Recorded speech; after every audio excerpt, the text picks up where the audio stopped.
সুপ্রিয় দর্শক, আপনাদেরকে শুভেচ্ছা সহ আমন্ত্রণ জানাচ্ছি বাংলা ভিউ সংবাদে। সাথে আছি আমি ইসমতারা জাহান। প্রথমেই লতিফ ট্রাভেলস সংবাদ শিরোনাম।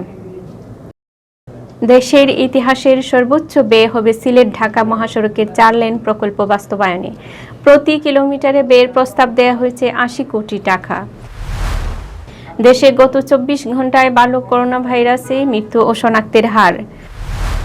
15 ফেব্রুয়ারি গণতন্ত্র হত্যা দিবস আখ্যায়িত করে বিক্ষোভ মিছিল ও সমাবেশ করেছে সিলেট আওয়ামী লীগ। অষ্টম দিন শেষে সিলেট নগরীতে ভ্যাকসিন নিয়েছেন 5076 জন। নতুন সিদ্ধান্ত অনুযায়ী দ্বিতীয় ডোজ দেওয়া হবে 8 সপ্তাহের পর। সিলেট বিভাগে করোনায় প্রাণহানি ঘটেছে আরেকজনের, আক্রান্ত শনাক্ত আরও 12 জন।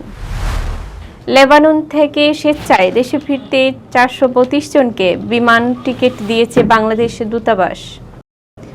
এতক্ষণ শুনছিলেন শিরোনাম, এবার বিস্তারিত। প্রতি কিলোমিটারে ব্যয়ের প্রস্তাব দেওয়া হয়েছে 80 কোটি টাকা। সেই হিসাবে দেশের ইতিহাসের সর্বোচ্চ ব্যয় হবে সিলেট 4 লেন প্রকল্প বাস্তবায়নে। প্রায় 17,000 কোটি টাকা ব্যয়ের এই প্রকল্পটি অনুমোদনের জন্য এই সপ্তাহে জাতীয় অর্থনৈতিক পরিষদের নির্বাহী কমিটির সভায় উঠেছে বলে জানা গেছে। এছাড়া প্রকল্প প্রস্তাবটি ইতিমধ্যে পরিকল্পনা কমিশনের প্রকল্প মূল্যায়ন কমিটির সায় পেয়েছে। ঢাকা সিলেট মহাসড়ক 4 লেনে উন্নীত করতে সর্বোচ্চ ব্যয় করে কাজ শুরু হচ্ছে। প্রায় 210 কিলোমিটার সড়ক নির্মাণে মোট ব্যয় প্রস্তাব করা হয়েছে 16,918 কোটি টাকা। সেই হিসাবে গড়ে প্রতি কিলোমিটার সড়ক নির্মাণে ধরা হবে 80 কোটি টাকার বেশি। দেশের ইতিহাসের সর্বোচ্চ ব্যয় হবে সিলেট 4 লেন প্রকল্প বাস্তবায়নে। এই ব্যয় বৃদ্ধি কারণ সম্পর্কে সংশ্লিষ্টরা জানিয়েছেন, এই মহাসড়কে সেতু ও কালভার্টের সংখ্যা বেশি এবং সড়কের দুই পাশে কম গতির যানবাহন চলাচলের দুটি সার্ভিস লেন থাকার কারণে ব্যয়ের প্রস্তাব বৃদ্ধি পেয়েছে। জানা যায়, চলমান সিলেট তামাবিল সড়ক 4 লেন প্রকল্পের প্রতি কিলোমিটারে ব্যয় হচ্ছে 64 কোটি টাকা। সেখানে ঢাকা সিলেট মহাসড়কে প্রতি কিলোমিটার ব্যয় প্রস্তাব করা হয়েছে তার চেয়ে 16 কোটি টাকা বেশি। ভারত, বাংলাদেশ সহ 6 দেশ নিয়ে গঠিত দক্ষিণ এশিয়া উপ আঞ্চলিক অর্থনৈতিক সহযোগিতা বাড়াতে সরাসরি সড়ক অবকাঠামো তৈরির উদ্দেশ্যে ঢাকা সিলেট মহাসড়ক 4 লেনে উন্নীত করেছে সরকার। এডিবির অর্থায়নে সাসেক ঢাকা সিলেট করিডোর সড়ক উন্নয়ন শীর্ষক এই প্রকল্পটি মোট ব্যয় ধরা হয়েছে 16,918 কোটি টাকা। চূড়ান্ত অনুমোদন পেলে দ্রুত কাজ শুরু করে আগামী 2026 সালের মধ্যে শেষ করার লক্ষ্য ঠিক করা হয়েছে। অর্থাৎ পুরো কাজ শেষ হতে সময় লেগে যাবে 5 বছর।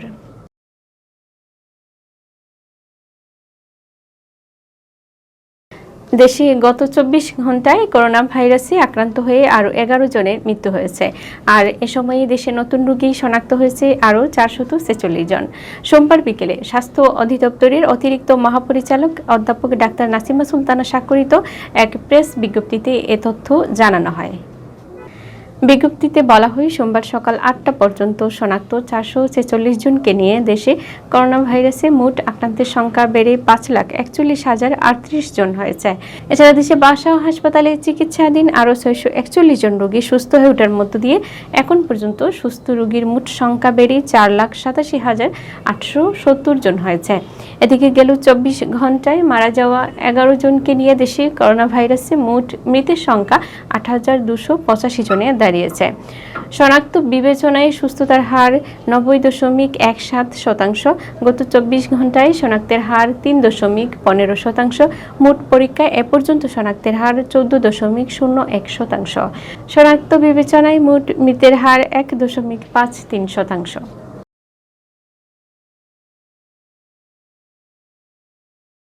15 ফেব্রুয়ারিকে গণতন্ত্র হত্যা দিবস আখ্যায়িত করে বিক্ষোভ মিছিল সমাবেশের মাধ্যমে দিবসটি পালন করেছে সিলেট আওয়ামী লীগ। 1996 সালের 15 ফেব্রুয়ারি একতরফাভাবে ষষ্ঠ জাতীয় সংসদ নির্বাচনে আয়োজন করে বিএনপি গণতন্ত্রকে হত্যা করেছিল বলে দাবি করে এ কর্মসূচি পালন করে আওয়ামী লীগ। সোমবার দুপুরে সিলেট রেজিস্ট্রারি মাঠ থেকে জেলা এবং শহীদ মিনার থেকে মহানগর আওয়ামী লীগ বিক্ষোভ মিছিল বের করে। মিছিল শেষে শহীদ মিনারে জেলা ও কোর্ট পয়েন্টে মহানগর আওয়ামী লীগ সমাবেশ করে। সমাবেশে বক্তারা বলেন, 15 ফেব্রুয়ারি নির্বাচনের মাধ্যমে বিএনপি দেশ থেকে গণতন্ত্র হত্যা করেছিল। আর জাতির পিতা শেখ মুজিবুর রহমানের কন্যা শেখ হাসিনার হাত ধরেই আন্দোলন সংগ্রামের মাধ্যমে গণতন্ত্র পুনরুদ্ধার হয়েছে। এখন দেশের গণতান্ত্রিক ও উন্নয়নের ধারা ব্যাহত করতে বিএনপি নানা ষড়যন্ত্র করছে। এই ষড়যন্ত্র নস্যাৎ করে দেশকে এগিয়ে নিতে সবাইকে সোচ্চার হতে হবে। পৃথক সমাবেশে বক্তব্য রাখেন মহানগর আওয়ামী লীগের সভাপতি মুক্তিযোদ্ধা মাসুক উদ্দিন আহমদ, সহ সভাপতি আসাদ উদ্দিন আহমদ, মুক্তিযোদ্ধা আব্দুল খালিক, যুগ্ম সাধারণ সম্পাদক এটিএম হাসান জেবল, ভেদান কুমার সাহা, জেলা আওয়ামী লীগের সাধারণ সম্পাদক নাসির উদ্দিন খান, সিনিয়র সহ সভাপতি শফিকুর রহমান চৌধুরী, সহ সভাপতি অ্যাডভোকেট শাহ ফরিদ আহমদ, সাংগঠনিক সম্পাদক অ্যাডভোকেট রঞ্জিত সরকার সহ আরও অনেকে। অষ্টম দিন শেষে সিলেট নগরীতে ভ্যাকসিন নিয়েছেন ৫,০৭৬ জন। এ নিয়ে গেল ৮ দিনে সিলেট জেলা ৩১,০০০-এর বেশি ব্যক্তি করোনা ভ্যাকসিন নিলেন। এদিকে করোনা ভাইরাসের প্রতিষেধক টিকার দ্বিতীয় ডোজ ৪ সপ্তাহ পর দেওয়ার কথা জানানো হলেও সময়সীমা পরিবর্তন হয়েছে।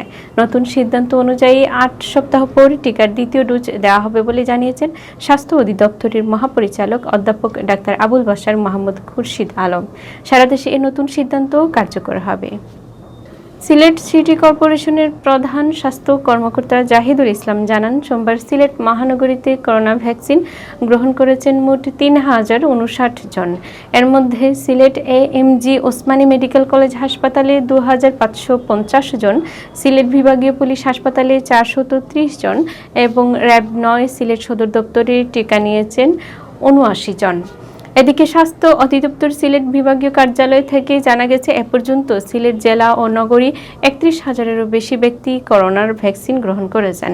এদিকে করোনা ভাইরাসের প্রতিষেধক টিকার দ্বিতীয় ডোজ ৪ সপ্তাহ পর দেওয়ার কথা জানানো হলেও সময়সীমা পরিবর্তন হয়েছে। নতুন সিদ্ধান্ত অনুযায়ী ৮ সপ্তাহ পর টিকার দ্বিতীয় ডোজ দেওয়া হবে বলে জানিয়েছেন স্বাস্থ্য অধিদপ্তরের মহাপরিচালক অধ্যাপক ডাক্তার আবুল বাশার মোহাম্মদ খুরশেদ আলম। টিকা দিয়ে আমার খুব ভালো লাগছে, আর আমরাকে সুন্দর পরিবেশ, খুবই সুন্দর পরিবেশ, আর কোনো অসুবিধা করেন না। আমার খুবই ভালো, সবাই আগ্রহ করে আসছে। আগে কিছু ভয় ছিল যদি কোনো রিয়াকশন হয়, এখন দেখছি এখানে আইসা অনেক মানুষ আসছে, তাই এখন মনটা খুব ভালো লাগছে। কয়েকদিন থেমে থাকলেও গেল ২৪ ঘন্টায় সিলেট বিভাগে করোনায় প্রাণহানি ঘটেছে আরেকজনের। এ নিয়ে বিভাগে করোনায় মৃতের সংখ্যা বেড়ে দাঁড়িয়েছে ২৭৮ জনে। এছাড়া গেল ২৪ ঘন্টায় নমুনা পরীক্ষায় নতুন আক্রান্ত শনাক্ত হয়েছেন ১২ জন। একই সময়ে করোনা থেকে সুস্থ হয়েছেন ১৪ জন। সোমবার স্বাস্থ্য অধিদপ্তরের সিলেট বিভাগীয় পরিচালক ডাক্তার সুলতানা রাজিয়া স্বাক্ষরিত এক প্রতিবেদনে এ তথ্য জানানো হয়। প্রতিবেদনে বলা হয়ে গেল ২৪ ঘন্টায় যে ১২ জনের শরীরে করোনা ভাইরাস শনাক্ত হয়েছে তাদের মধ্যে ৭ জনই সিলেট জেলার। বাকিদের মধ্যে ৪ জন ওসমানী মেডিকেল কলেজ হাসপাতালে চিকিৎসাধীন রোগী ও ১ জন সুনামগঞ্জের। এছাড়া গেল ২৪ ঘন্টায় সুস্থ হওয়া ১৪ জনের সবাই সিলেট জেলার বাসিন্দা। প্রতিবেদনে দেওয়া তথ্য অনুযায়ী সোমবার সকাল ৮টা পর্যন্ত সিলেট বিভাগে করোনা প্রমাণিত রোগীর সংখ্যা দাঁড়িয়েছে ১৬,১৩১ জন। এর মধ্যে সিলেট জেলার ৯,৬৬৩ জন। এছাড়া সুনামগঞ্জে ২,৫৪৮ জন, হবিগঞ্জে ১,৯৮৯ জন ও মৌলভীবাজারে ১,৯৩১ জনের করোনা শনাক্ত হয়েছে। সিলেট বিভাগে এ পর্যন্ত সুস্থ হয়েছেন ১৫,৩৫২ জন। সিলেটের ৪ জেলায় ২৬ জন করোনা আক্রান্ত রোগী হাসপাতালে চিকিৎসা নিচ্ছেন। এর মধ্যে ২৪ জন সিলেট জেলার বিভিন্ন হাসপাতাল ও মৌলভীবাজারের ২ জন চিকিৎসা নিচ্ছেন। লেবানন থেকে স্বেচ্ছায় দেশে ফিরতে নাম নিবন্ধন করা ৪৩২ জনের হাতে বিমান টিকিট তুলে দিয়েছে বাংলাদেশ দূতাবাস। সোমবার স্থানীয় সময়ে দুপুরে ক্লাসিকো স্টেডিয়ামে তাদের হাতে বিমান টিকিট তুলে দেওয়া হয়। সোমবার বিমান বাংলাদেশ এয়ারলাইন্সের বিশেষ ফ্লাইটে তারা দেশে ফিরেছেন। টিকিট তুলে দেওয়ার সময় উপস্থিত ছিলেন লেবাননে নিযুক্ত বাংলাদেশের রাষ্ট্রদূত মেজর জেনারেল মোহাম্মদ জাহাঙ্গীর আল মুস্তাদির রহমান পিএসি, দূতাবাসের প্রথম সচিব আবদুল্লাহ আল মামুন, তৃতীয় সচিব আবদুল্লাহ আল শাফি সহ দূতাবাসের ঊর্ধ্বতন কর্মকর্তারা। আল আবদুল্লাহ মামুন জানান, দূতাবাসের পক্ষ থেকে সিরিয়াল নাম্বার সহ প্রথম ব্যাচে দেশে ফেরার জন্য বিজ্ঞপ্তি প্রকাশ করা হয়।